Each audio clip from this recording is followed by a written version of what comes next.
artwork to share. Additionally, we have brought along a community partner, the Labor Council for Latin American Advancement. They're going to be helping out with voter registration today. Remember, our midterm elections are about a month out, so we want to be sure that we're being actively participating in civic engagement, and they're going to help you with that process. They've also graciously brought us some fresh produce, so if you're hungry or want to take some produce home, feel free to do that. We've also provided you with a taco truck, Savage Tacos, which is down at the end, has graciously come to provide us with some food for the evening. And we are giving away 100 free meals for students who are attending, so make sure that you register.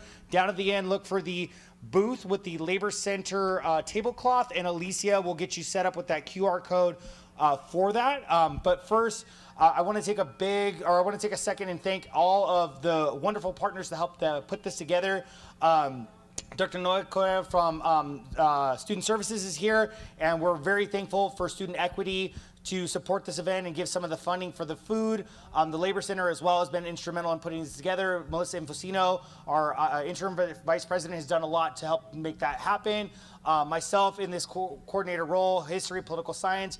Dean Janae Hun, who's down at the end with visual and performing arts, our new program and area, has been instrumental as well in helping to put this together.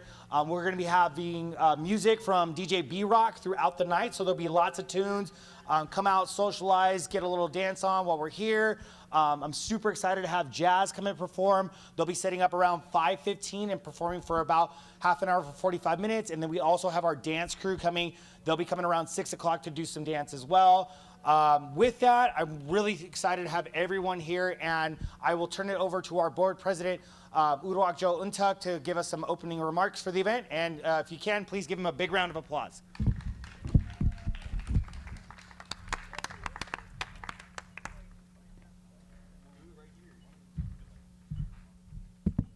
Thank you, Dr. Perez. Appreciate your leadership in putting this on today. Good afternoon, everyone. Welcome to the PCC campus. My name is Uduak Joe Untuk, president of our board of trustees, and really excited and proud to be here today to celebrate art and art in the evening. We continue to try to activate our PCC campus and make sure that folks remember and realize we have two campuses here within our district. And I really admire the collaboration that we've put together here, the different interests and talents of our students, our staff, our community members who are here. It's really, a celebration of, Latino Heritage Month, but also our Labor Center and the connections of fighting for dignity and fighting for equal pay and making sure that people can feed their families, and it's such an important time to remember. For me personally, I think for us as a community, we have so much more in common than we have differences, that we are not fighting over the scraps or what's left behind. And I think particularly this week with what's happened in Los Angeles and some of the dynamics that, it's, an unfortunate anti-Black, anti-LGBTQ comments and statements that were made that were, in the news. That doesn't represent us. That doesn't represent the labor movement. That doesn't represent Long Beach or what we do here together. So, and I think that deserves a round of applause, that we're bigger than that. And I personally am proud of working with leaders across the city and the African American and Latino communities to build up our youth, build up our students, our entrepreneurs, to make sure that everybody has equal opportunity to pursue their dreams, make take care of their families. That at the end of the day, that's what it's about. And you think about the labor movement, we're people. We're everyday people. Sometimes you think it was an amorphous, big labor statements are made. We're everyday people who go to work. They got to feed our families, pay our rent, and we're working together collectively for a better outcome for all of our families, but also all of our community, because we are really in this together. There's no other way to be successful as a college or as a community than together. And as we're celebrating today and we're recognizing our careers, we also want to take a moment to recognize one of our leaders that we recently lost, who was focused on, she was a collaborator.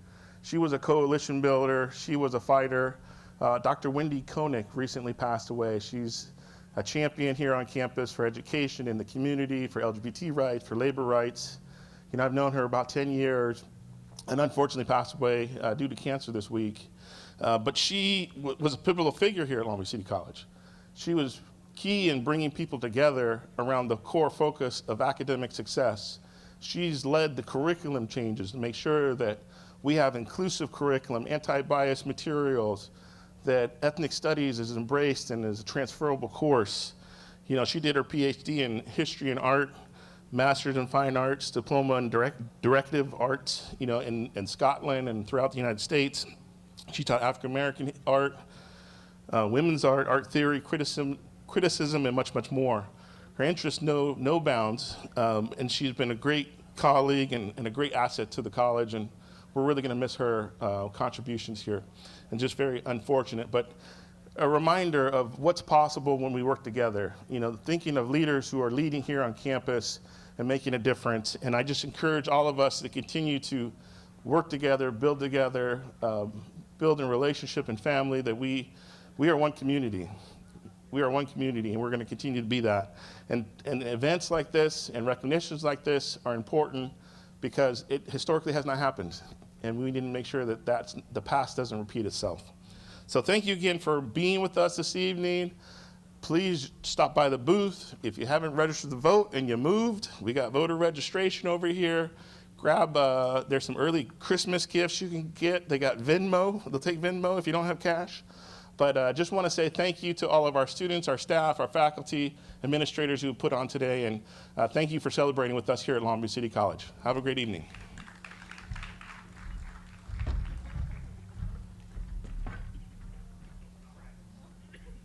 Okay. Getting my extra steps in today. Also, I want to take a quick second and thank Dr. Alicia Kirkwood, who's the AVP of this campus, for hosting us today and being so supportive of this event and other events like that. Before we kind of get back to the festivities, I wanted to invite our community partners, the Labor Council for Latin American Advancement, to come on up. Our brother Rudy is going to give us a couple words about why it's important to vote and what it means in this particular historical moment. So let's give him a big hand for coming up to the stage.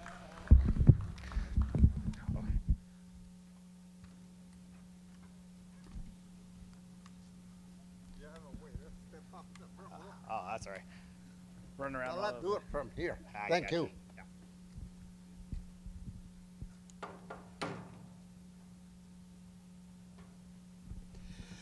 Yes, good afternoon, everybody.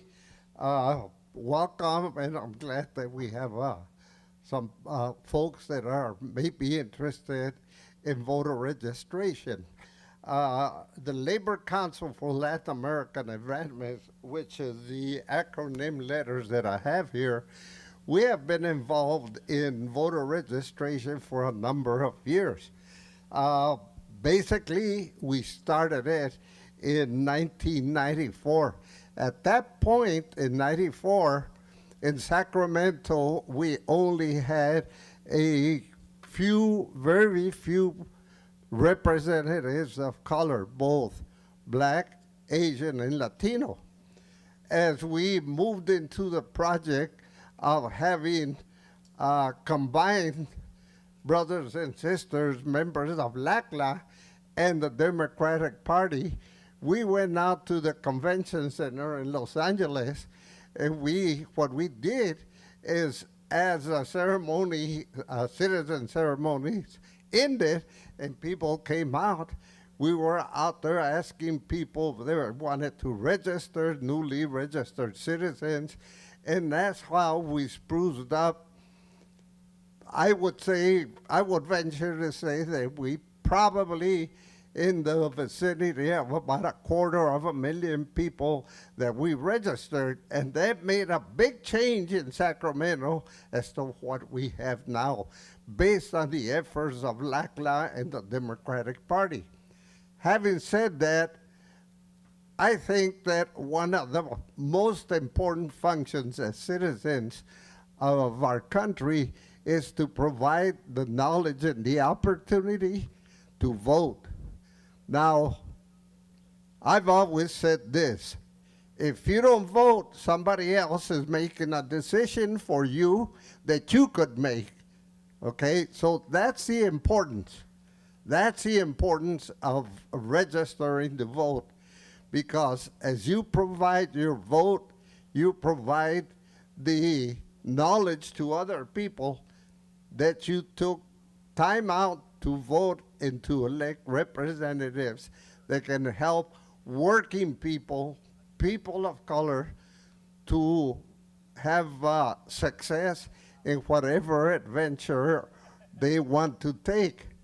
So that is why I say that the importance of registering to vote is very, very important. So I would ask you, if you know folks that may not be registered to vote, it's right around the corner. And if anybody is interested, I have the phone number to the county registrar's office. I can provide it out of the booth, and then we can go from there. Also, just to deviate a little bit from the issue of voter registration, but it's related. Some of you may know that we have a shortage in LA County of poll workers. They provide a stipend, I believe, $25 for 2 training sessions, and then they provide you with a stipend on election day. They're long hours, I've done it, but it's very interesting, and it's a good opportunity for you to meet your community residents. So I invite anybody to come out to our booth, and we have the information. And you can also hear what we provide as members of LACLA, which is a support group of the AFL-CIO. We have 4 constituent support groups. The A. Philip Randolph, which is the organization that represents the porters and the trains years ago, that was started by A. Philip Randolph. We have the APALA, which is the Asian Pacific Labor Alliance. And then we have CLU, which is Committee on Labor Union Women. So these are all groups that work together. And once a month, or whenever we have the citizenship ceremonies downtown, then we gather volunteers that may want to come out and help us together with the Democratic Party, and we come out and register as many people as we can, so we can make a difference. We've made a difference, and we're still making a difference. Thank you very much.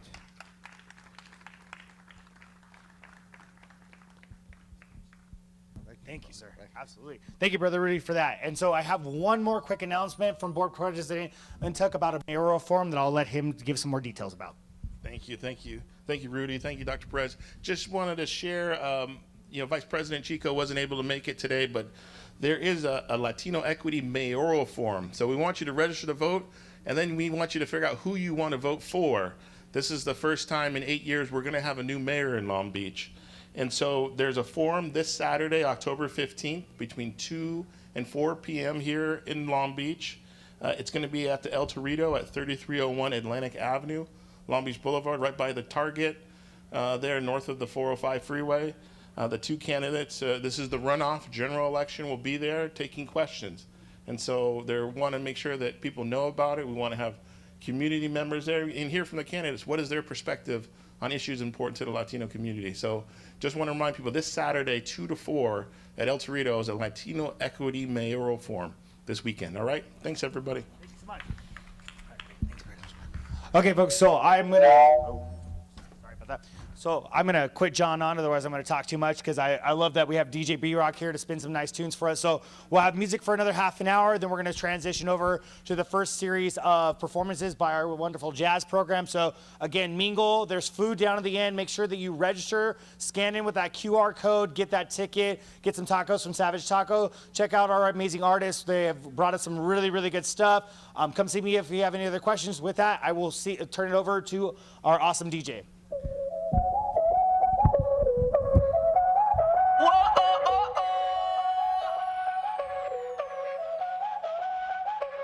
Báilame como si fuera la última vez y enséñame ese pasito que no se un besito.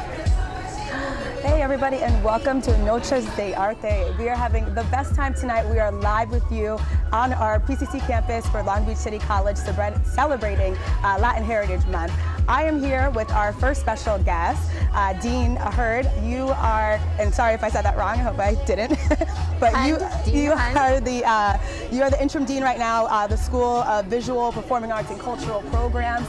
Obviously this is an arts program. Can you talk more about tonight and what it means to you to be here? Absolutely. So we really were happy to hear that the Labor Center wanted to partner with the arts and provide an opportunity to expose the arts programs at both our LAC and our PCC campuses.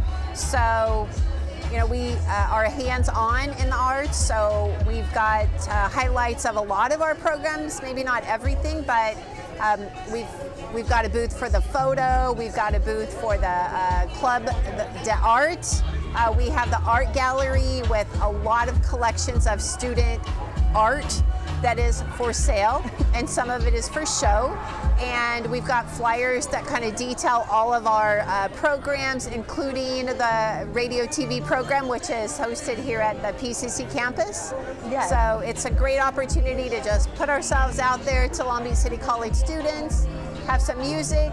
We'll be seeing dancers in our dance program, and then musicians from our jazz program a little later, so you kind of get a feel for some of the different arts programs. And what does it mean to have a program like this on the campus, interacting with the students during the semester like this? Well, I think, you know, as we're kind of post-COVID or coming out of that time, it's one of the probably first events to give an opportunity to just enjoy this outdoor space with each other. Sometimes walking on the PCC campus at 4 o'clock on a Thursday can be really quiet, and this gives people an opportunity to get invited and just energized by what we're doing in the arts. Awesome. And as you know, a dean in the arts department, what do you think sets this department apart from all the other ones?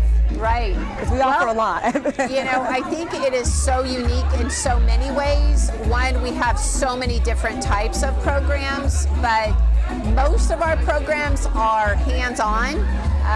A lot of our programs are what's called career education, so they're kind of like preparing people for moving into the workforce directly. But we also have like very academic programs like film studies or the art history path. You know, we have a lot of staff that support the arts, which is kind of unusual to a lot of the other academic programs. We've got the art gallery, we've got the auditorium, we've got techs that support the radio, TV, and the film program, and the ceramics, and the jewelry, and the sculpture programs. So I think we're like a hybrid of like all these academic programs, but also these career education programs. And by and large, everything in the arts is pretty hands-on, and it's, you know, it's fun. You know, a lot of the work that these students are working on and creating, it makes people feel good. Yeah, I mean, you mentioned that I'm obviously a former radio television student, so I am getting that still, that interactive, you know, degree, which is great. And can you talk a little bit about your background? Yeah. You know, not sure if a lot of the students know about you. Absolutely. So I've been in this position for only 3 months. I am the interim dean of arts, visual, performing arts, and cultural programs. But this is my 26th year at the college. I've spent my first 25 years as a full-time sociology professor. So I've taught both at PCC and LAC, taught online, classes ranging from intro to sociology to race and ethnic relations in the U.S. to American pluralism and identity. You know, but I've also had a lot of leadership roles on campus. So just recently I was department head of the social sciences, and I've also served as union leader. I was union president for the faculty union. I was our chief negotiator. So coming into this role, I've always supported the arts, going to their exhibitions, their performances in the auditorium. But I think what also attracted me about this is that it's an opportunity to get the arts more in the community and more visibility to the arts, not only on campus, but in our diverse communities in Long Beach. And I'm a resident of Lakewood. I've lived in Long Beach, Signal Hill, Lakewood for the past 26 years. So, and I've got kids in LBUSD.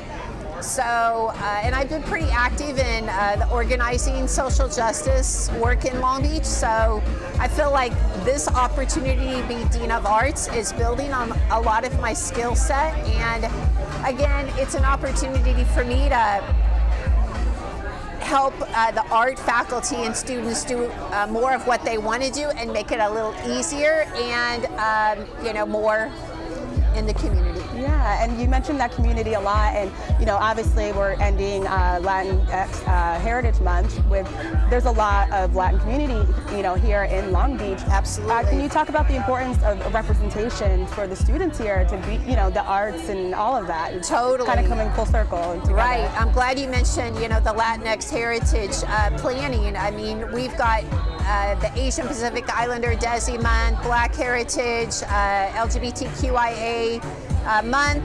We've got dedicated months throughout the year, and I think the arts are trying to make a concerted effort to be involved in the planning, so we get a chance to expose our vocal jazz choir. I think they're going to be presenting some pieces for Black Heritage Month. I think our film department is going to be presenting a film in June as part of the LGBTQIA plus Heritage Month.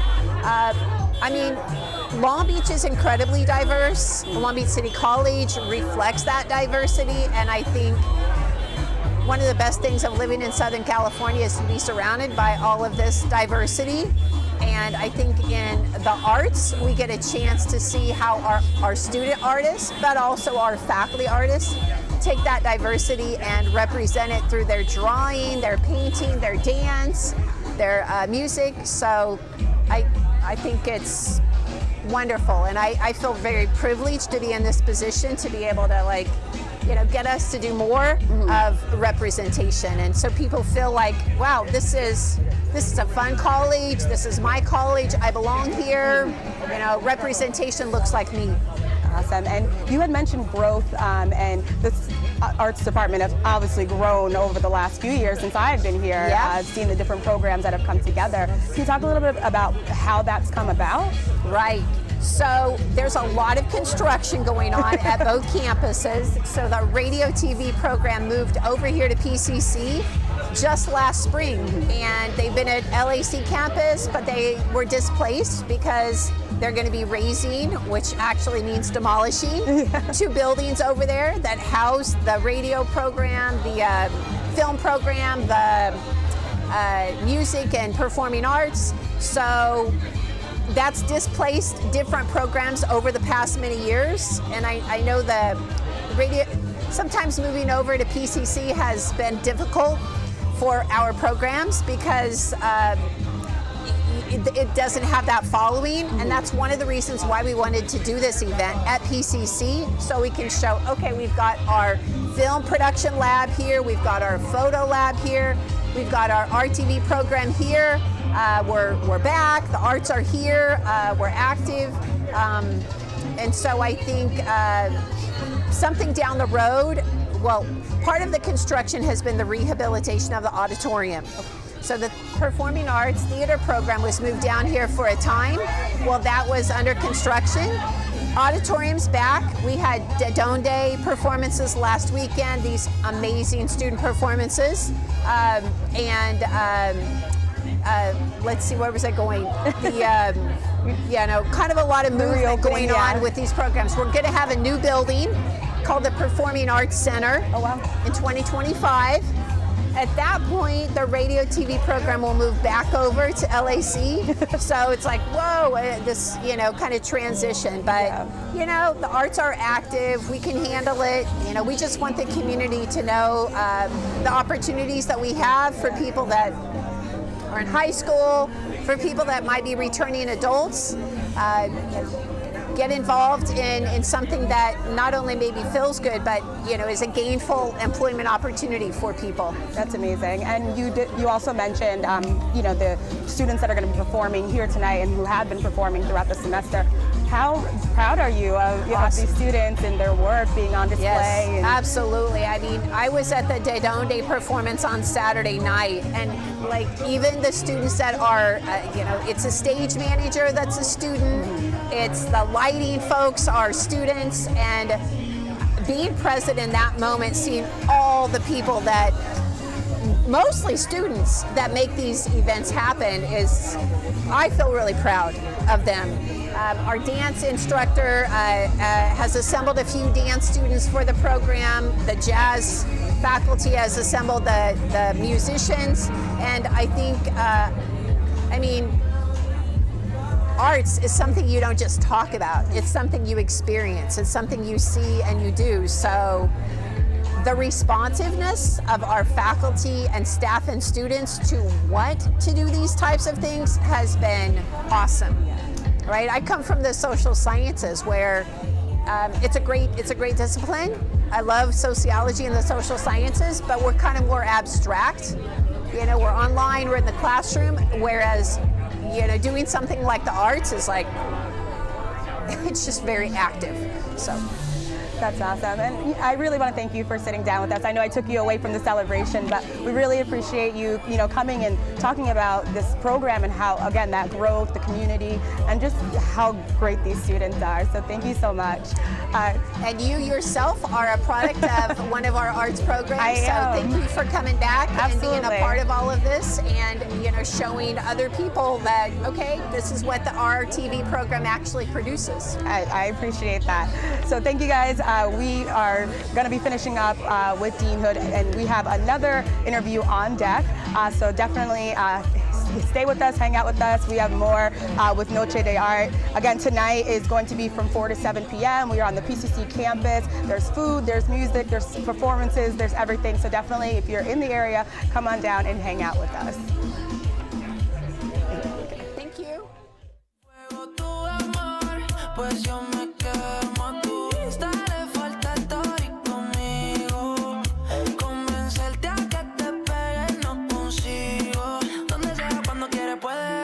Tira para latino, retroceder. Ahora escucha reggaetón en su Mercedes. No siente nada, le duele. Donde sea, cuando quiere, puede. Tira para latino, retroceder. Ahora escucha reggaetón en su Mercedes. No siente nada, le duele. Se cansó de llorar. Juro que ningún pendejo la vuelve a lastimar. Llamó a su amiga, solo quiere fumar. Puesta para la noche, se verá.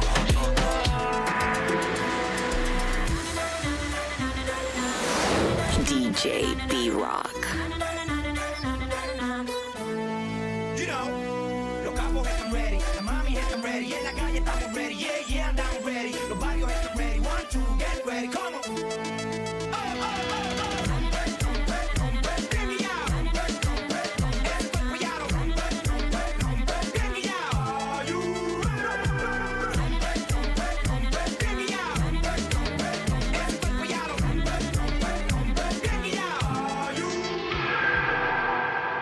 Ey, Titi me preguntó si tengo muchas novias.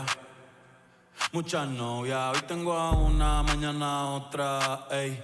Pero no hay boda, Titi me preguntó si tengo muchas novias.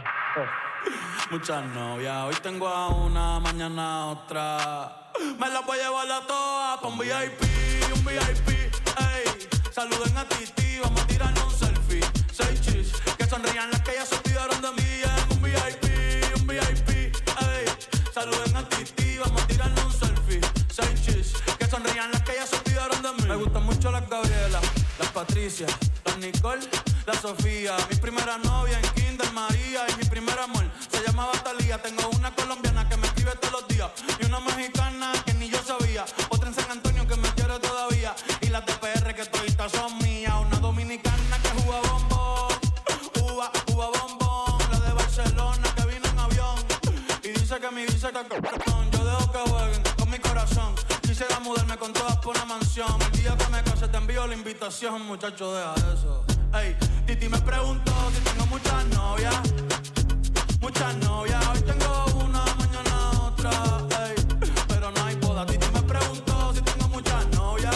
Ey, muchas novias, hoy tengo una, mañana otra.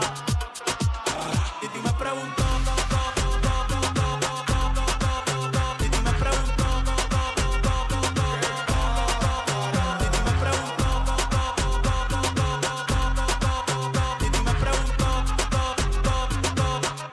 Muchacho, ¿y para qué tú quieres tanta novia? Me la voy a llevar a todas pa' un VIP, ey. Saluden a Titi, vamos a tirar un selfie.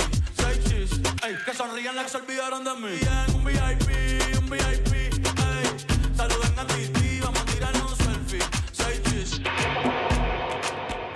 All right, we are back at Noche de Arte tonight on the PCC campus at Long Beach City College, and I am being joined right now by Frank Perez. And Frank, you are the labor board coordinator, so you basically put all this together. Yes. I've seen you lifting tables and getting it all together. Can you just talk about the program tonight's event and just let us know what it means to you to be a part of it? Yeah, so with the Labor Center, what we've been trying to do is create a bunch of different programs that are going to connect students with our CTE and our skills trades partners. So for example, tonight arts is here, so TV, film, radio, ceramics, jewelry making, paint art, all of that is all here. So we're just trying to make students, one, aware of all of the great things that we have on campus, and then also celebrate the students' work, right? So, obviously you can go to any of our tables here, buy merchandise from our brilliant student artists, and so we were really trying to think about that. Another element of this too, and one of the things that I'm always trying to be mindful of, is the current political moment. And so we are a month out from the elections or from the midterms. And so I did bring out a great community partner, the Labor Council for Latin American Advancement. They're really great. They do a lot of good community work, supporting immigrant rights, supporting trades unions, and that kind of piece. So they're out here doing some voter registration, brought us some free produce. So we're doing that. And then with all of our events, we always want to partner with our local community. So we brought in awesome food trucks, Savage Tacos, to feed our folks. So just all of that together, really trying to highlight and celebrate what Long Beach City College has to offer, and really get those arts out there. And what really helped bring this particularly together was our Dean from Visual and Performing Arts, Janae Hun, Dr. Noel Correll, with student services, and then student equity, putting some of the funding forward so that way we could do this kind of major partnership. And what we're hoping to do going forward is to rely on those partnerships, work with our faculty, work with our students to just show what Long Beach really has. Awesome, and you mentioned those partnerships. You mentioned the election coming up too. Are there any other events that you guys might have on the horizon to get students to register to vote? Is that? No, so this is going to be our big one because we are only doing monthly events. Unfortunately, I'm only one of me and still teaching classes. So yes, but we are going to be doing more events. One of the great things that we're going to be doing next month is we're going to be having our Ethnic Studies Education Summit. And so the focus of that event is to get students connected with careers in teaching and education, or thinking about education advocacy. So we're going to have current in-service K-12 teachers who teach ethnic studies talk about their work, the importance of teaching in culturally relevant ways, and what's the benefit of being a public school educator. Myself, I'm an ethnic studies curriculum consultant. I've been working with school districts on building their ethnic studies programs well before it was a graduation requirement for either the CCs or for the K-12 schools. And so that's a big passion and project of mine. Also still very political in that way, right? Because we're always thinking about how we can, push things forward that celebrate diversity in our classrooms, support our underserved students. And so that's going to be a big piece that we have coming in November, on November 3rd. And then in December, we're going to do a toy drive. And then we're going to be working with CalWorks, with Viking Vault and some of the other student services, and working with those community organizations that are out here that are going into the community, getting food and other kind of resources to folks on the holidays. And so again, not necessarily political, but still being politically intentional in terms of trying to help out those in need, or working with diversity and celebrating with those folks around us.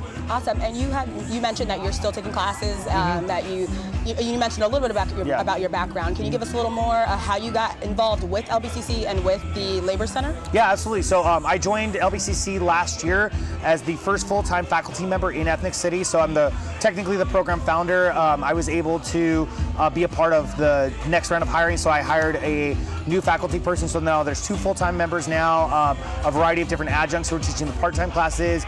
We already have another class that's being offered, which is called Ethnic Studies in Ed. So it's our second brand new course. We offer 2 Ethnic Studies courses now, our general Intro to Ethnic Studies class, and then the Ethnic Studies for Educator course has a 2-fold approach. It's either going to get students interested and prepared for teaching ethnic studies in the K-12 context, or to advocate for their local districts to expand those programs to serve those students within those communities.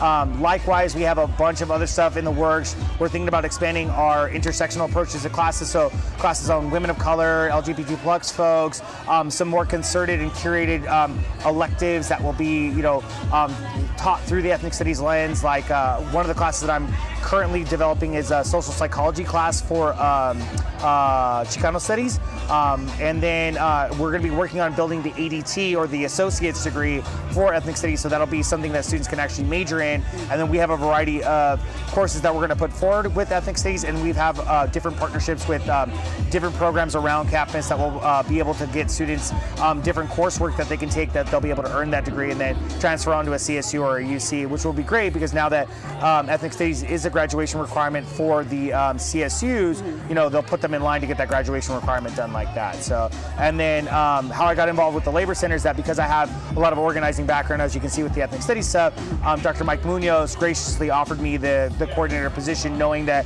I have the kind of passion to do all this stuff, and was really more events planning and event organizing minded. I've been doing this stuff for many, many years, since I was a young undergrad in my early teens and 20s. So this kind of all came to fruition, so I was very thankful, one, that Long Beach City College even gave me a shot and gave me a job after earning my PhD, but really that I had this kind of passion and this insight to develop these things, and now trying to really make the rubber meet the road, right? Put this all together. Awesome. And you mentioned ethnic studies. As a journalist, we obviously study it, and I'm sure a lot of the arts programs need to study ethnic studies. Can you talk about maybe the relationship between that and arts for those students that kind of are trying to make that connection a little bit? Yeah, so I mean, in terms of journalism, we can always think about social justice journalism, right? Like there are so many issues going on in our community that need to be reported on, police brutality, gentrification, immigration issues, right? The issues happening right now with the LA City Council, right? We have endemic racism that's happening in our public institutions that we need to, one, bring visibility to, and then bring folks out to be able to have concerted conversations and take action. In terms of the arts, I mean, so much of the arts is marred with a history of just celebrating dead white men, right? And so this is an opportunity to really think about what we bring to the table, how we've been, creating beautiful pieces of art, murals, ceramics, freestanding pieces, a variety of things that aren't focused on enough. And now we have these opportunities to push this forward, and hopefully what we'll see going forward with these other classes that we want to develop is more emphasis on that kind of perspective in art, but also the theories around those arts. Like, what does it mean to do political art that is in line with your culture? What does it mean to take up spaces in museums, where we know that museums themselves are filled with artwork and or artifacts that are stolen from our communities, right? That have been lost to colonialism, to imperialism, so on and so forth. So to be able to reclaim that and use these spaces in productive ways to, one, show that we've had a prominent history, that we have these creative abilities and talents, and then inspire future generations to go out and do it, right? Because that's what it's all about. I don't do ethnic studies to wax intellectual. I do this because I know that there are kids out there that can't connect with schooling like I didn't connect with schooling when I was a kid. And now that I have this space and I'm in this role, I have students that are like, I know what you're talking about. That's my lived experience. I feel empowered now, and now I want to go out and do the thing that you're doing. I want to be a teacher. I want to be a politician. I want to be a social worker. I want to be a community member that's going to be engaged and really help these folks, right? I agree with you. I think it really is about that connection, about finding yourself in that career and being like, this is my space now. Right. I can do what I want to do, how I want to do it. Right. I love that. So tonight we are obviously at the end of Latinx History Month. Why do you think this program just kind of fits, just the celebration, the last, kind of, and obviously we're going to celebrate all year long, right. Don't get me wrong, but why do you think that this is an important event to have, and towards the end of it, you know? Yeah, so we didn't really know what this was going to materialize as. So we, as a planning committee of different faculty members, were like, what do we want to do? And we had a really great colleague, Carla Guiniga. She's the new museum curator for the LAC campus arts program. And she had mentioned, like, why don't we do something for the arts? And I was like, you know what, that's actually a brilliant idea. Like, how do we emphasize this? And I think what's really nice anytime you do an arts event is that it becomes much more lively, right? You see creativity in the actual physical pieces that are there, but we have music, we have dance, we have all of these things that highlight all of this important within us, and I think it really brings people together. So we have folks dancing or listening to music, eating food, seeing art, talking about its importance, and then you have kids that see this and see this is something that they can do, right? And I think that all kind of rounds out the importance of what our community has. And with any night, right? Like we're at the nexus between the end of Latinx Heritage Month and the beginning of Filipino History Month, right? So these are spaces and times where we can think about what's going on all around us, what our communities bring to the table, how we celebrate the beauty within those spaces, and then, just really have a good time and just hang out, right? Awesome. And I mean, as the coordinator, you mentioned it's kind of like event planning, right? So I'm thinking, like a wedding coordinator is always running around, you don't really get to enjoy it, but, obviously I've seen you interacting with everybody, saying hi. Yeah. What do you hope everyone gets out of this tonight? I really just hope that they see what we do here, right? Like, I think Long Beach City College and why I came to this campus specifically. So, I applied to a variety of different colleges when I was coming out of grad school, but I remember the first time I came to this campus, I was like, there's something about this space, these faculty members, these admin, these different classified staff that do really great things and do really awesome pieces for people. And so I think what, if anything, these students can see is that we care about them, that we want to provide them with enriching educational and cultural experiences that celebrate who they are. And, hopefully this just builds capacity. We have all of our admin here checking it out, really enthused and exhilarated by what's being done. So I think this is going to be the catalyst for just bigger and greater events. I'm already thinking, like, what can we do next month? What can we do next year, right? And hopefully, maybe we do a journalism day. Maybe we do more of these things that just really showcase what you are as a student are doing and what you can be as an alumnus coming back and mentoring students and all that going forward. So I really hope that students just really come away from this event knowing that faculty members care about them and want to give them those opportunities to see who they are, to celebrate who they are, and connect with the campus in general. Awesome. And for those who don't know how to find the Labor Center, can you give us websites or anything like that they can reach out to you and get involved? Yeah, so right now it's still in the process of development. This is the second year that the Labor Center's been going on, so a lot of the groundwork is still kind of unfurling. Always feel free to reach out to me via my faculty email, really easy, fperez@lbcc.edu. Email me anytime. I'm always on my email at any point. I'm generally on campus Mondays and Wednesdays from 8 to 3 p.m. At LAC in the T building. I teach most of the ethnic studies classes alongside Dr. Julie Grisby, who's our new faculty hire. So they can always, contact me there. And then hopefully we'll actually have a physical labor center by the end of this year. Then I'll be spending some time in the office there so folks can connect with me then. Perfect. Well, I appreciate you sitting down with me, taking the time away from your grand event, because this is great. You really put a great event on. I know it's for the students, but definitely appreciate it. So if you guys, again, if you want to reach out to Frank, he just gave you all his information, but I'm sure you can find it on the website. Thank you again. So again, we're at Noche de Arte, the arts showcase for careers. Definitely having a great time talking with you, talking with everybody about these different careers. And again, I'm sitting as living proof that, these careers exist and they are great and they do allow you to express yourself. So I do appreciate you sitting down. Yep. All right, guys, so we're going to take a quick break and we're coming back with more interviews for you. We're enjoying tonight. If you are in the area, again, we're on the PCC campus until 7 o'clock tonight. So come on down and hang out with us. De corazón frío como un iglú, solamente gana con su actitud. Es de buena vibra, no quiere fronte, quiere bailar hasta que salga la luz. Ella se monta en ella está escuchando maná, quiere bailarlo ahí en Samaná. Aunque no bebe, ella fuma nada más. Pásate limbo, bebé, tapia. ¿Cómo sé si yo me estoy enamorando? Si me siento arrebatado, sin estar fumando. En un viaje, me siento en un viaje. Cuando la veo caminando. Alguien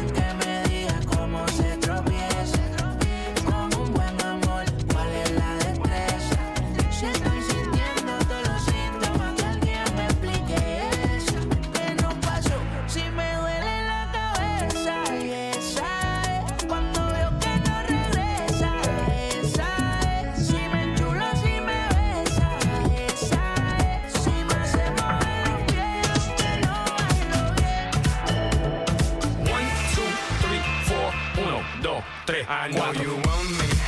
You know I want ya. I know you want me. You know I want ya. I know you want me. You know I want ya. I know you want me. You know I want ya. 1, 2, 3, 4. 1, 2, 3, 4. Rumba. Ella quiere su rumba. Rumba. Ella quiere su rumba. Si es verdad que tú eres guapa, yo te voy a poner gozar. Tú tienes la boca grande, dale, ponte a jugar.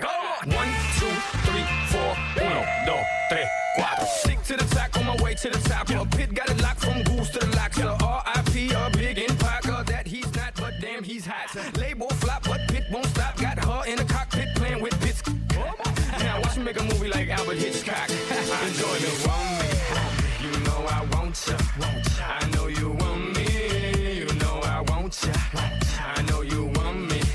You know I want ya. I know you want me. You know I want ya. 1, 2, 3, 4. 1, 2, 3, 4. Rumba. Ella quiere su rumba. Rumba. Ella quiere su rumba. Si es verdad que tú eres guapa, yo te voy a poner gozar. Tú tienes la boca grande, dale, ponte a jugar. 1, 2, 3, 4. My recital, I think it's very vital to rock around. That's right, on time. It's tricky. Here we go. It's tricky to rock around, to rock around. That's right, on time. It's tricky. It's tricky, tricky, tricky, tricky. It's tricky to rock around, to rock around. That's right, on time. It's tricky. Tricky. Cubano, Puerto Ricano, Dominicano, Mexicano. Rabioso, él quiere tu azúcar y tú no se lo das. All the ladies report to the dance floor. Esa morena está sabrosa. All the ladies report to the dance floor. Ella se vuelve loca. Dale, dale. Mami, el negro está rabioso. Él quiere tu azúcar y tú no se lo das. Esa morena está sabrosa y cuando tú la tocas, ella se vuelve loca. Mami, ¿qué será lo que quiere el negro?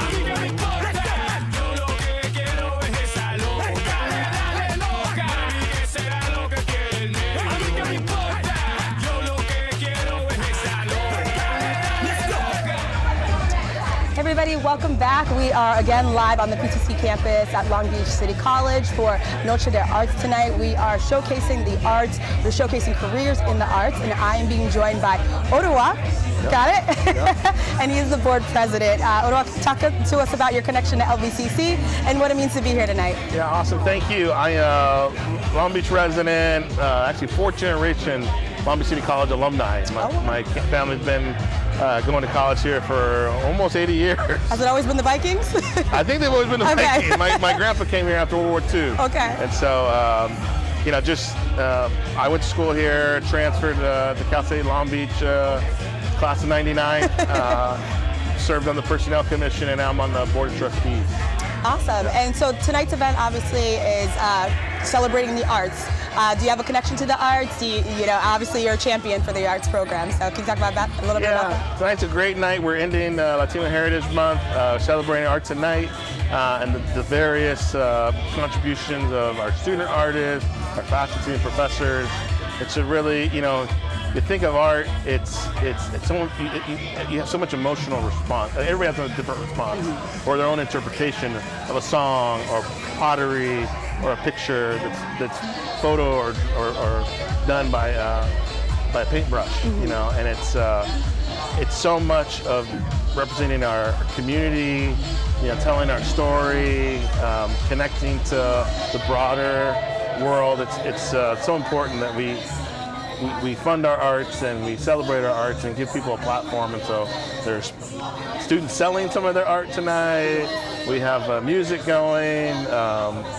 It's just people are connected to resources. Yeah, there's a taco truck. I think with the taco truck right next to It's a vegan-friendly taco truck. We'll have to try All it. versions. Yeah. Awesome. And you talked about community. You talked about being the 4th generation. You said. Yeah. So what does it mean for you to see this in your community? To see a night like this and a celebration like this? Yeah. Long Beach City College is really the equity epicenter of Long Beach. We're open for everyone. We have people of all different backgrounds on the board. We've been very intentional about celebrating our various cultural groups and ethnic groups and differently abled groups, that there's a place for everybody. We want them to see themselves here, be their authentic selves, and achieve their academic or career goals. And knowing that, hey, yes, we do celebrate Latino Heritage Month and African American Heritage Month and Disability Awareness Month, and that's important because we don't want anybody to feel left out or that they're just by themselves or they're not part of the community, because Long Beach is one of the most diverse cities in America, and we have people from all different backgrounds and languages and educational experiences and formerly incarcerated, that you can come here and go anywhere. And so today is part of that recognition and celebration of our community. That's great. And you spoke a little bit about what the board kind of does, but can you tell us a little bit more about it as a student? We obviously wouldn't know, so can you? We're somewhat obscure. So there's 5 people elected from voters around the city, kind of different geographic areas, and we serve as basically the community oversight of the college. So we set the policies, we approve the budget. We have one employee, our superintendent president. We hire and evaluate that person, and they're empowered to run and operate the campus. We're ambassadors for the college. We do go advocate at the state and federal level for additional funding or policy changes, but we're basically community representatives. You might think of it like the school board for a school district or a city council for the city. We have a jurisdictional limitation or boundaries that we're responsible for. Awesome. And in a time where a lot of arts programs are being cut from schools, how important do you think it is to keep these programs around and build them up? Yeah.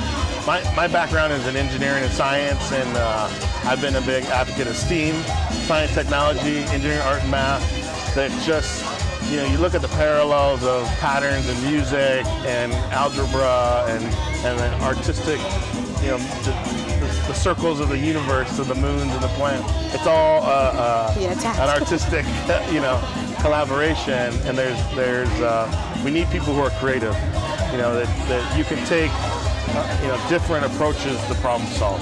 And the art background, you can go to law school, business school, and be an entrepreneur or be a professor. There's so many things you can do with an artistic talent.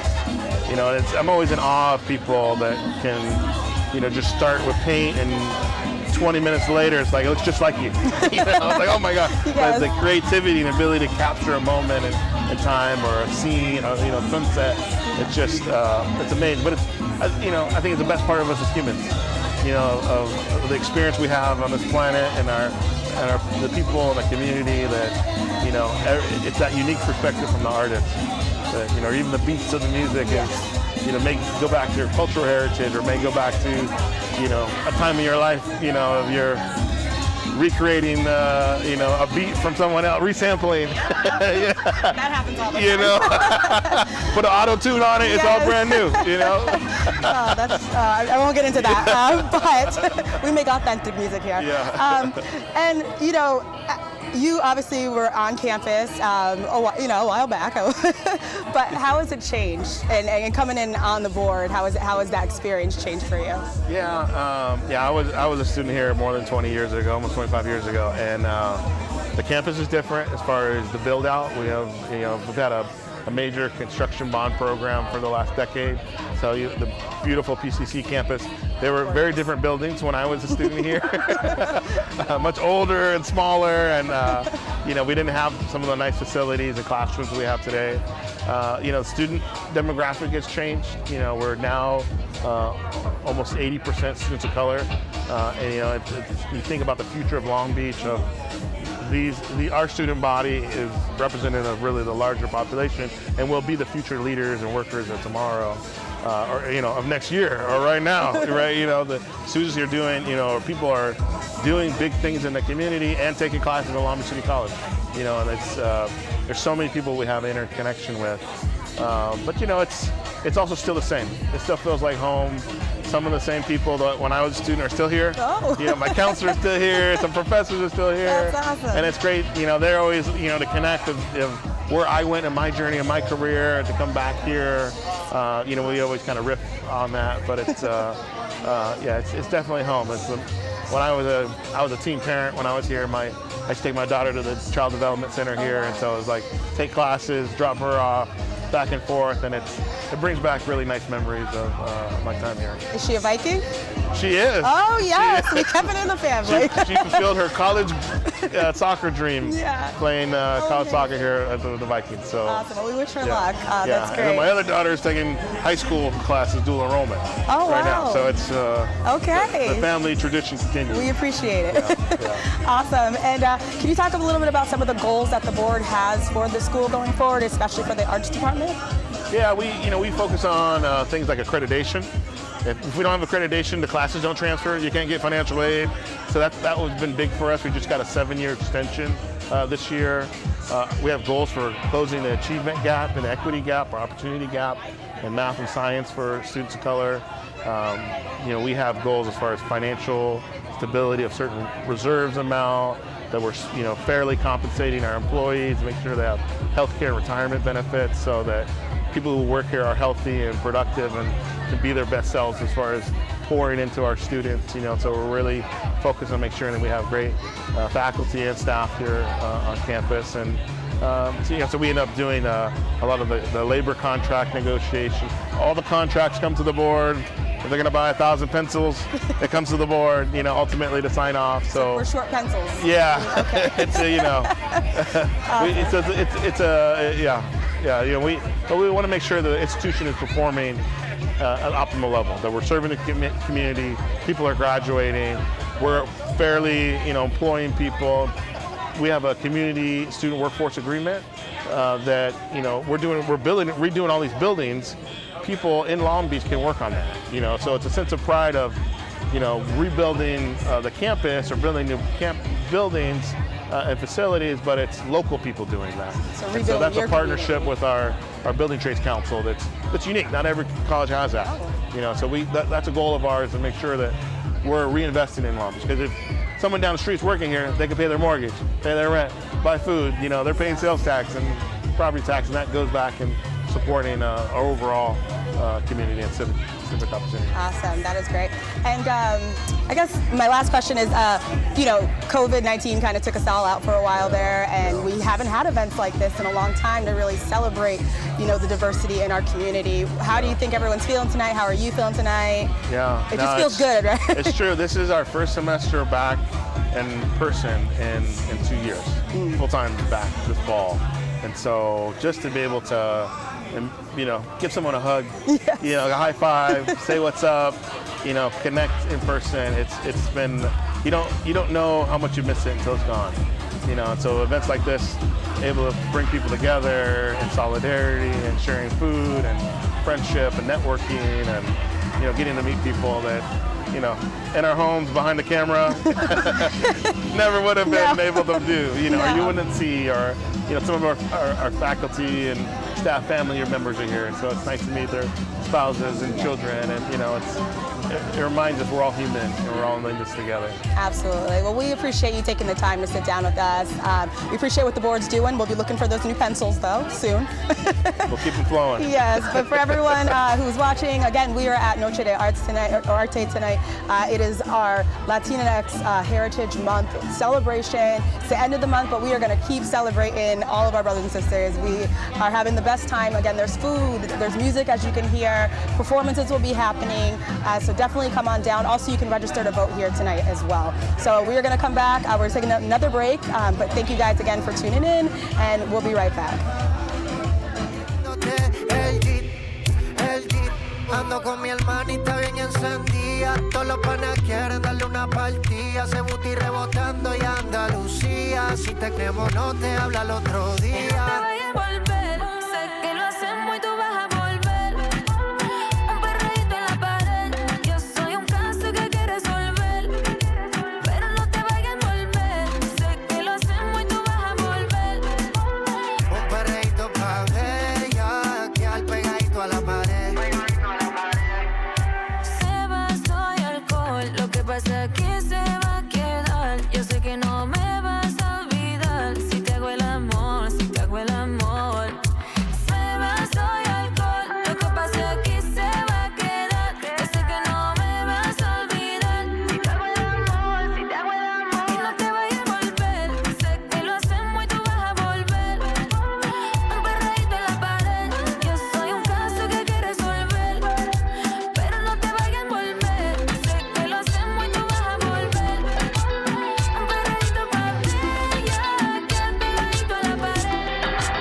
conmigo. Que ella no tiene excusa para tu traición. Que tuviste mil motivos que entren en razón. Quizás te habla al oído como ya él no. O es miel del fuego de la pasión. Ya no le mientas, vaya, invite tu error. Y si por mí no pidas perdón, digo, queda de ti el que lo perdone. El que lo olvide o lo abandone. Porque con llorar no se compone. Entonces a mí dame otra noche. Otra noche, otra. Ay, que yo no te bote. Otra noche, otra. Aunque tú vuelvas con él. Otra noche, otra. Cuéntale, otra noche, otra. Que beso mejor que otra noche, otra. Cuéntale, otra noche, otra. Children growing, women producing, men go working, some do stealing. Everyone's got to make a living. LOX, yeah. J-Lo, yeah. Yo, we off the block this year. Went from a low to a lot this year. Everybody mad at the rocks that I wear. I know where I'm going and I know where I'm from. You hear locks in the air. Yeah, we at the airport out. D-block from the block where everybody Air Forced out. With a new white tee, you fresh. Nothing phony with us. Make the money, get the mansion, bring the homies with us. By the rocks that I got, I'm still Jenny from the block. Used to have a little, now I have a lot. No matter where I go, I know where I came from. Don't be fooled by the rocks that I got.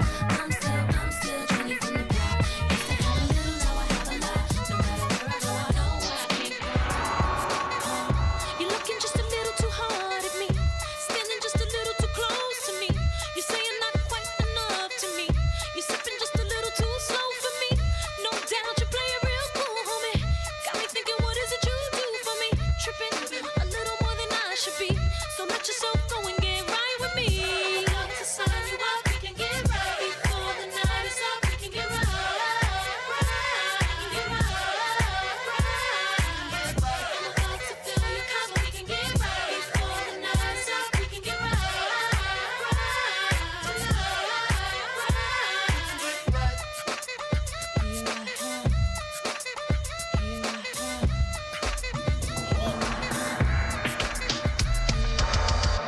Ella lleva un tiempo sola, pero en las redes no sube nada. No ponemos a guiñar.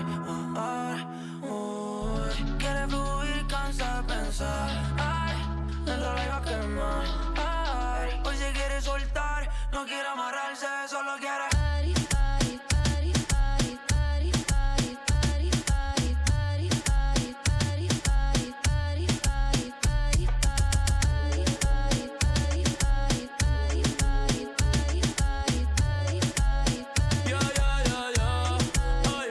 se miró al espejo y vio que está buenota. Vio que está buenota y quiere perrear. Anota, yo te azoto esa cuando tú quieras. Puesto pa' tus bellacos. Y perreártela la noche entera. Solo abren la cartera, nos fuimos sin que nadie viera. Baby, que afrenta, tú quieres con dos y no sé si va a aguantar. Tanto siento que hay y encima de mí que te quieres sentar. Yo tengo el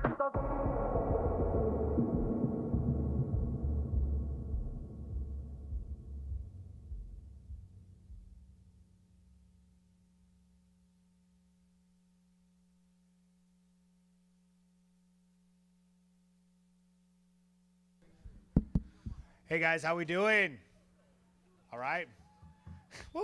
All right, so we are going to transition to our first performance of the night. So our wonderful LBCC jazz students are here to perform. They're going to throw out a couple songs for the next 45 minutes or so. So keep your ears open. Again, thanks to DJ B-Rock for coming out and spinning out some great tunes for us. Give him a big hand. And with that, I turn it over to our lovely jazz students to get down and rock and roll for us. Real quick sound check. You ready? We just do a quick defense loop sound check. 1, 2, 1.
Hello. Oh, this is live.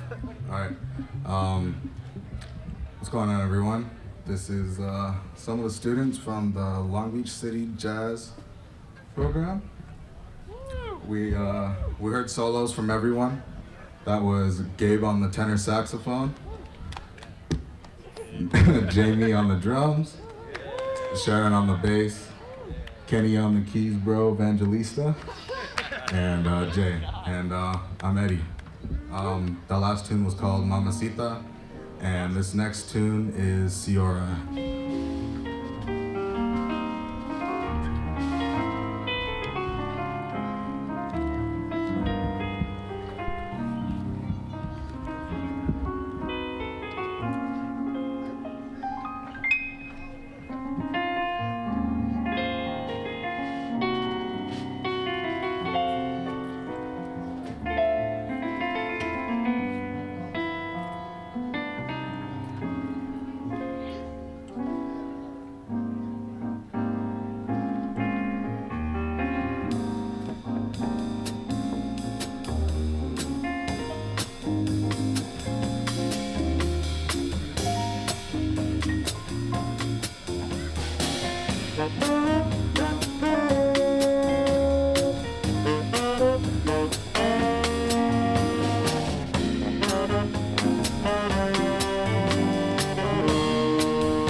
All right, guys, welcome back. We are again at Long Beach City College on the PCC campus. It is Noche de Arte tonight, and we are celebrating arts. We're celebrating careers in the arts and opportunities in arts. And I'm sitting here with a former and graduate student of the radio and television department. Very happy about that. So introduce yourself and let everybody know why you're back. Obviously, you appreciate, what LBCC has done for you. Well, I am Don Deacon Williams. I'm here because I was forced to beyond my ability to comprehend. I was browbeaten and made to come and sit in this chair and do an interview with a very nice young lady. I mean, I appreciate that. But we all know we are celebrating the arts tonight, and the radio television program falls under the arts umbrella. Can you talk about your experience here at LBCC and what it did for your career? LBCC for me was an opportunity to jump back into an industry that I dealt with many years ago. And by them being set up the way they were, my initial intent was to be involved with the radio program. But I saw things going on in the television department that had me curious. And when I was actually asked to be part of one of the programs, then we had Jammin' Live. No, I'm sorry, that came second. We had College Radio Day, and we had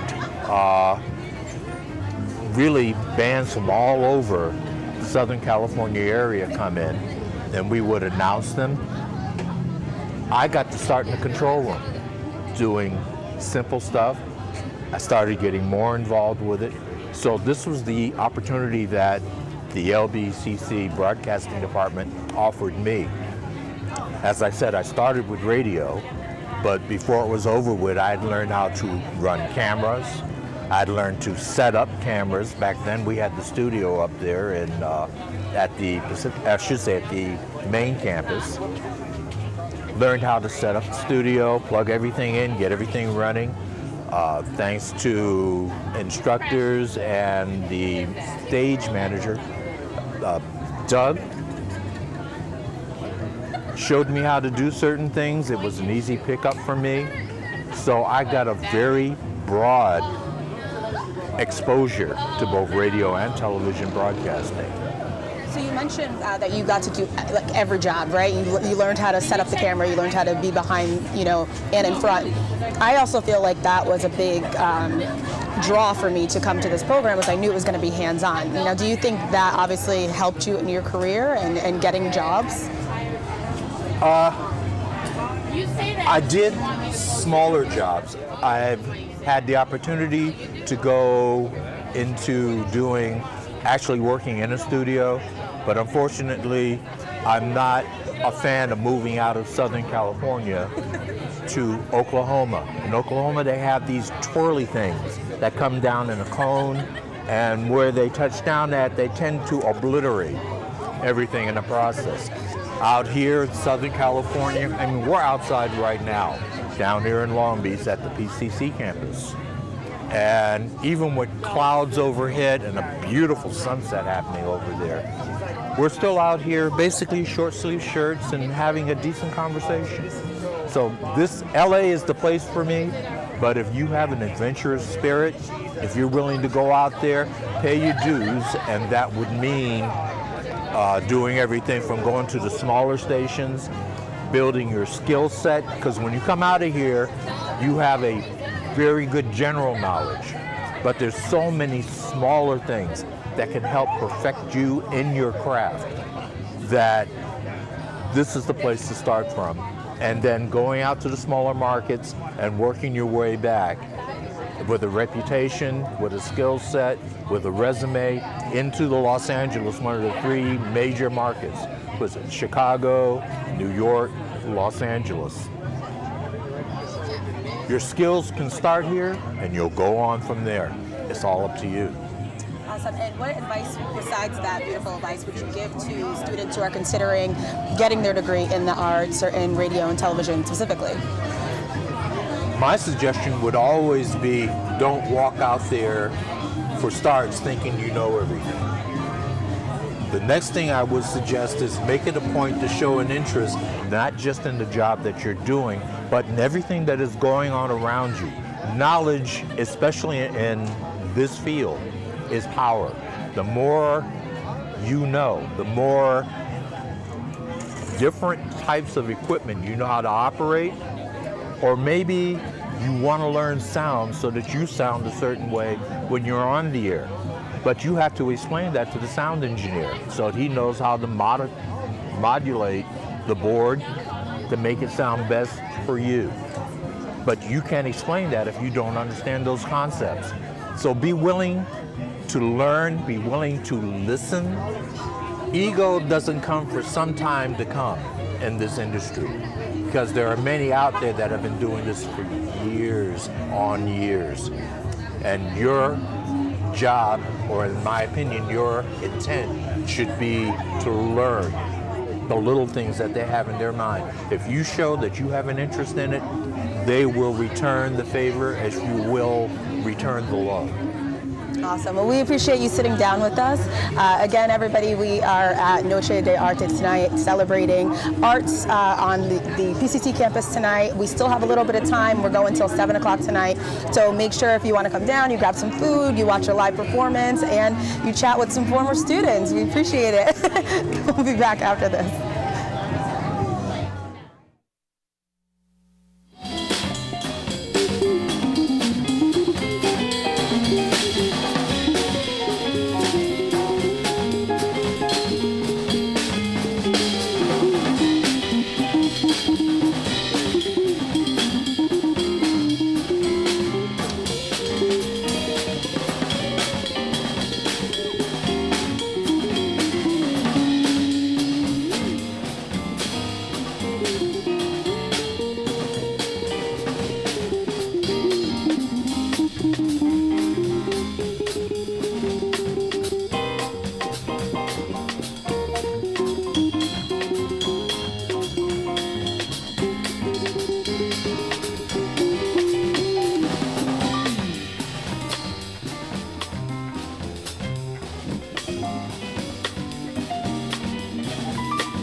Oh my gosh, okay. All right, guys, welcome back. We are at, I'm laughing, just, but we are with Vivian. I'm going to say it wrong. Malauulu. There it is. And she is the president of the, I'm sorry, not the president, she's on the board. On the board. Thank you so much for sitting down with us. We're having a little fun beforehand, so that's why I'm a little disheveled. But this night is obviously very special, and having the board here makes it even more special. What does it mean to you to be here tonight? Well, I'm very excited to welcome everyone to the Pacific Coast campus. The Pacific Coast campus actually sits in the middle of my trustee area. The Board of Trustees has 5 members, and each member represents a different part of the district. I represent the west side, and this kind of south central part of Long Beach, and this campus sits right in the middle of that. So I love having events here. I love opening up our campus to the community. My thing is always, put the community back in community college, and today's event is certainly doing that. Awesome. And I talked to one of your other board members earlier, and we talked about the goals of the board and kind of how students can think of the board as, kind of overseeing us. Can you talk a little bit about what your goals are and what how that translates to what the board does? Sure. And I appreciate how you worded the question where you said what my goals are, because I think every trustee has a different vision. In general, trustees have a fiduciary responsibility to safeguard the district, to make sure that we are all good stewards of the resources that we have. I like to be a representative of the community that I serve, and I like to bring resources to the community, especially marginalized members, residents who live and work in this area but have no idea of the value that the community college can add to their lives. Specifically events like this, where we've got voter registration, we've got Labor Center highlighted, we've got a closing for the Latinx Heritage Month, we've got Filipino Heritage Month coming up. So there are so many resources available to our constituents, and I like to make sure that our constituents, for one, are aware of them, are exposed to them, but feel welcome, and they can get right on board and dive in, and there's something for everyone here. Yes. Regardless of your age, there's something for everyone. And I obviously have been a student on this campus, and I see the diversity. I see an age in everything.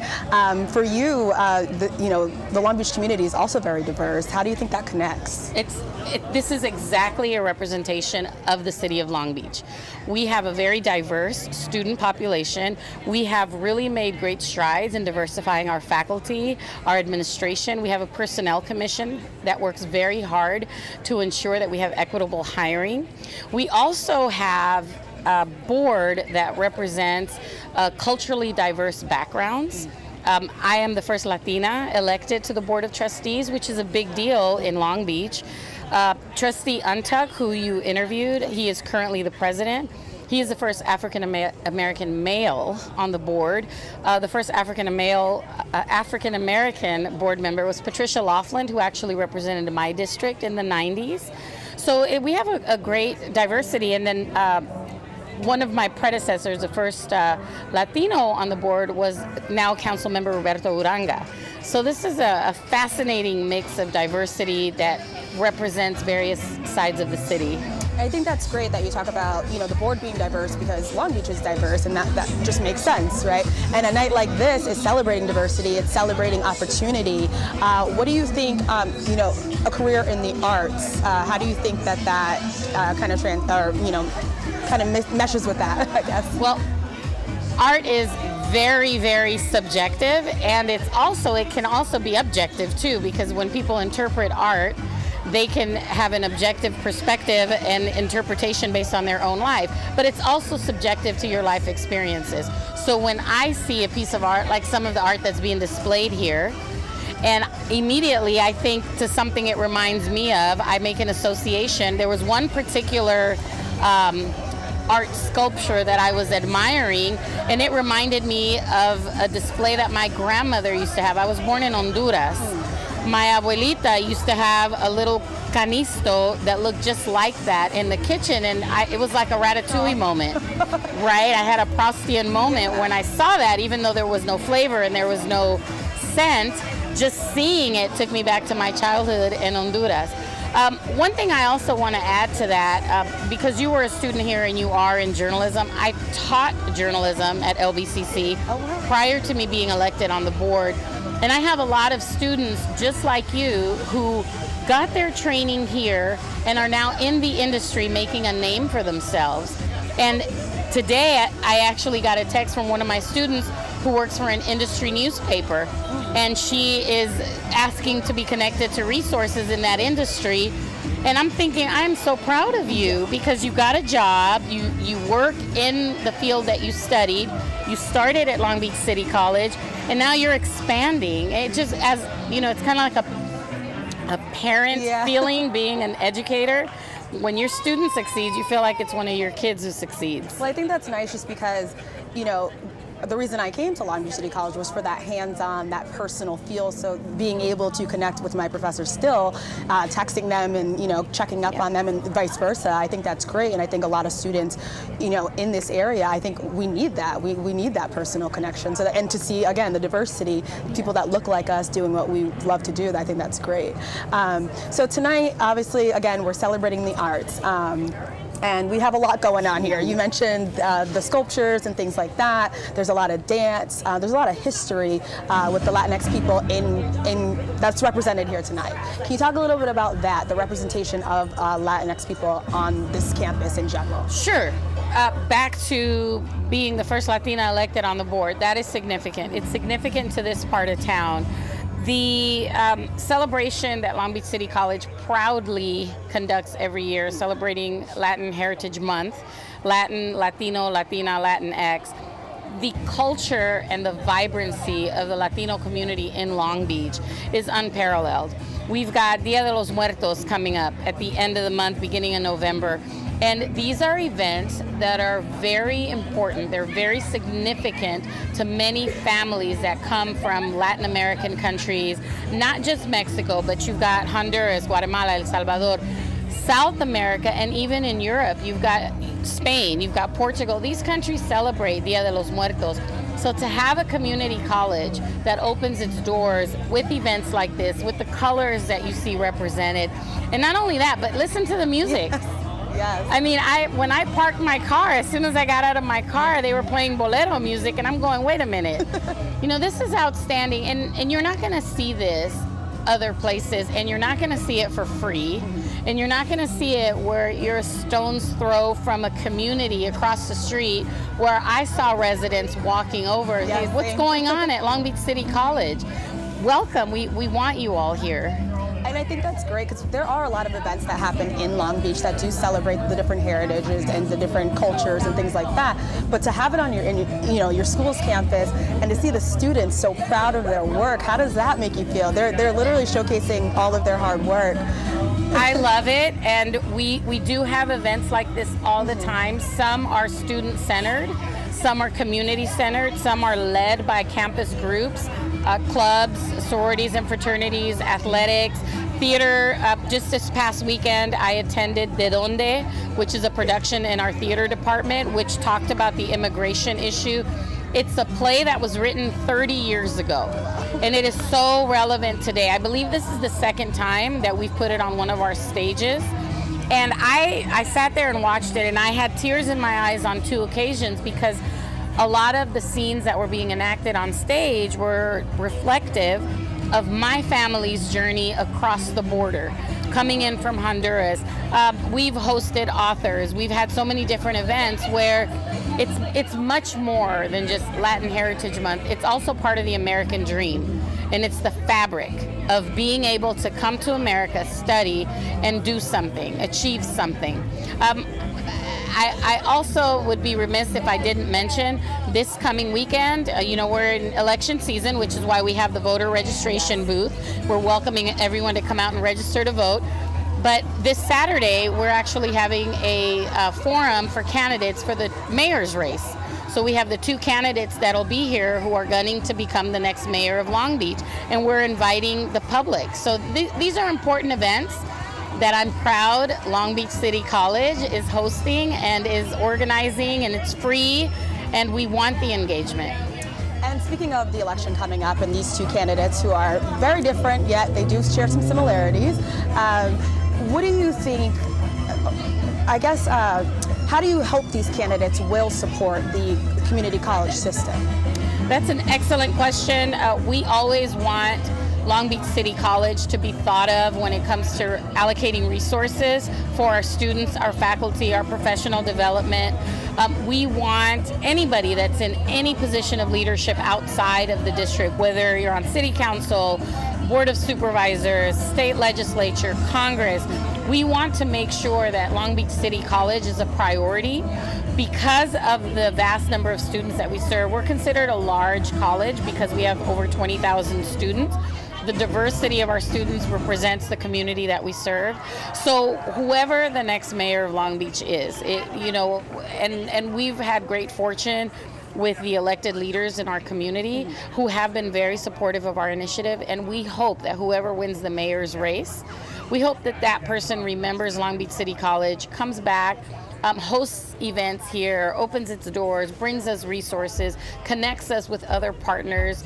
I serve on 2 national boards of 2 prominent organizations, and my service on that board has been able to elevate Long Beach City College, has been able to connect some of our programs with programs that are doing similar things so that we can match resources and also not just financial resources, but also bring people in on campus, right? Expose our campus to the rest of the world. Dr. Mike Munoz, our superintendent president, through those relationships happened to be in the room where Mackenzie Scott had people who happened to listen to him speak and his passion for diversity, equity, and inclusion, and we got $30 million out of it. And that's exactly the type of leadership we need to be able to say, hey, Long Beach City College is doing it. And speaking of resources, one of the groups on campus that helps students with resources is the Labor Center. Can you talk a little bit about that? I know you're very passionate about it. How much time you got? Because the Labor Center is kind of my baby, and it took a very long time to finally get it going. Very excited with Dr. Frank Perez, who's doing a dynamic job. The Labor Center is intended to become a destination throughout Southern California, a place of learning, a place of sharing, a place of networking. There are other labor centers, but they're not in this region. And the Long Beach community has a rich history with labor surrounding it. We've got the Port of Long Beach. I'm a longshore worker. Okay. I'm proud of my ILWU union. I'm a registered member of Local 13, and the history on the waterfront with the dock workers, with the fish cannery, the terminal island, the shipyard, that history there needs to be told. And then we've got the education component, teaching labor studies, labor history, awarding certificates, credit or non-credit, associate degrees. And then there's a connection.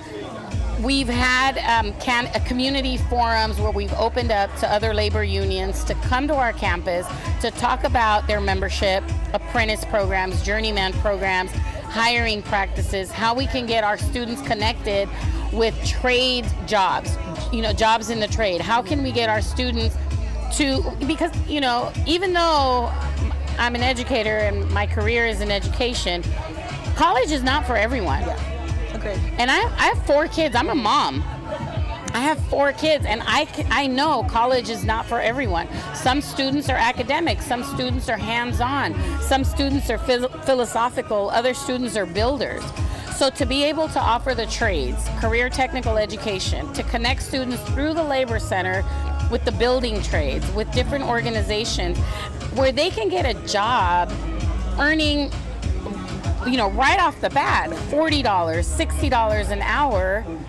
You don't have to think after high school, oh, if I don't go to college, I'm never going to be able to buy a home or, work a job with benefits and a pension.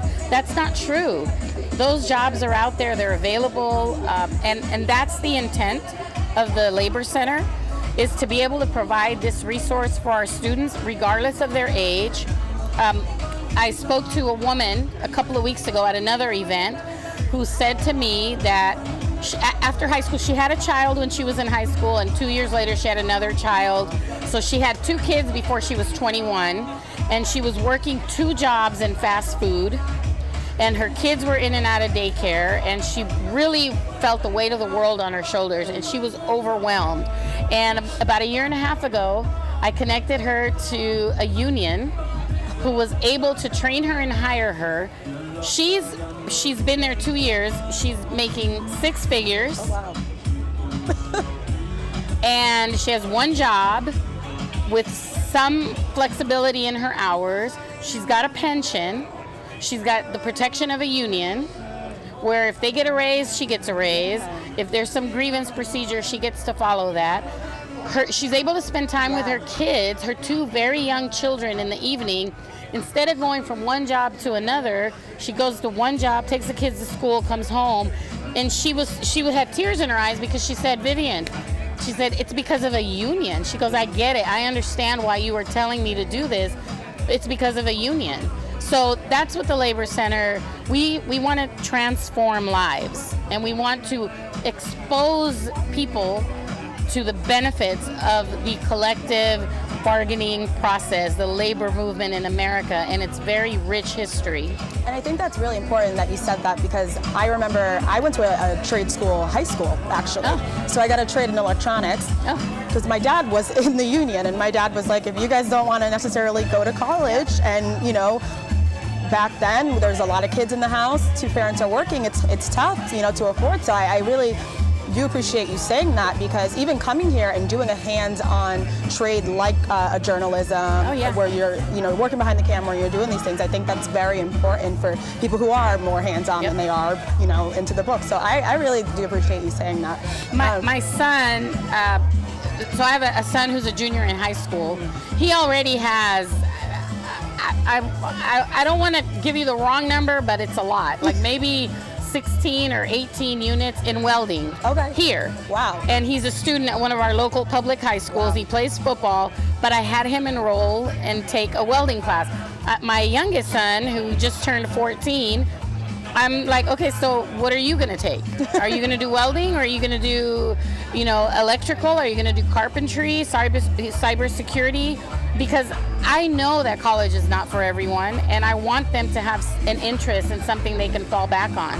Yeah, I think that's great. And the programs like this, we're, you know, obviously, again, we're celebrating the arts tonight. These are programs that you can express yourself. And talking again about the diversity and about putting yourself into your art, how important do you think that is using that? There's no greater place to explore what your potential is than a community college. Whether it's art, or music, or theater, or journalism, or media, a community college is really the place where you can find yourself, reinvent yourself.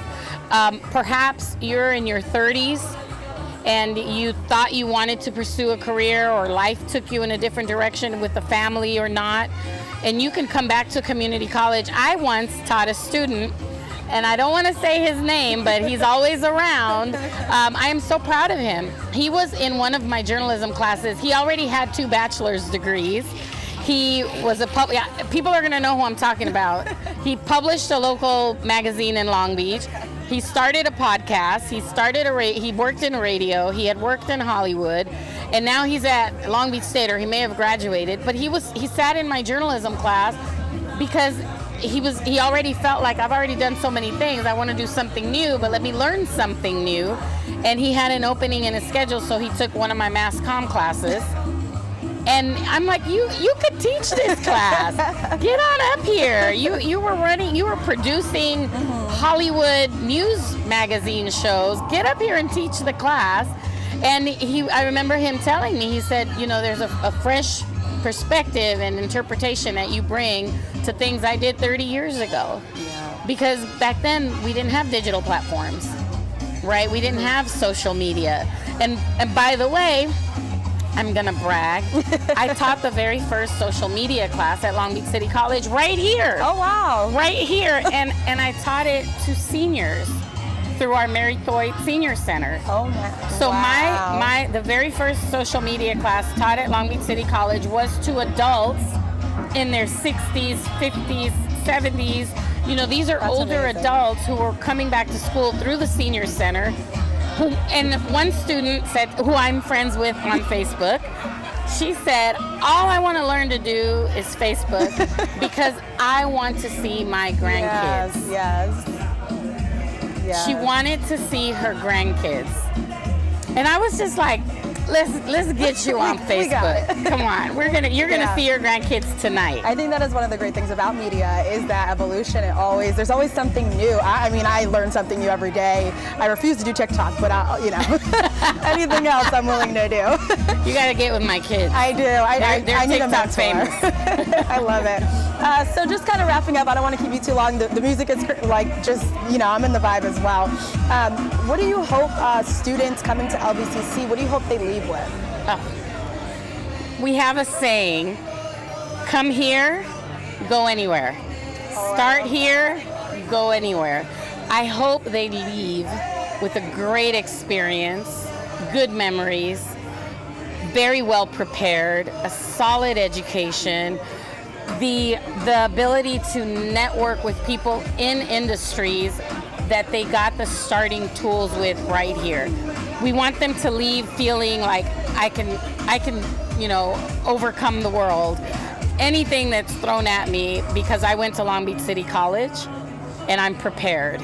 I think you just branded our new LBCC shirts, but thank Start you here, again. go anywhere. Yes, I love that. But thank you again. We really appreciate it. And for those of you guys watching, Vivian, correct? Yes. Vivian Malaulu. I love it. I knew I wasn't going to try the last name because it's so beautiful the way you say it. I was born Vivian Ramirez. Okay. And then my stepfather, who was African American, adopted me, and I was Vivian Williams. Okay. When I was 7 years old. Then I married a Samoan. So I became Vivian Malaulu. Okay. So my students, when I was teaching, went from Miss Williams to Mrs. M. And our parties are like United Nations summits. I love it. We got the music, the food, the culture. Yes. I got it all. Awesome. So this is perfect right now. Awesome. Well, thank you again. Again, guys, we are at the PCC campus. We're going to be wrapping up soon, but there's food, there's music, there's art, there's culture, there's everything. Come on down here and celebrate with us. We will be back. Thank you. Did a great job. Thank you. Thank you very much. I appreciate it. I'm going to be seeing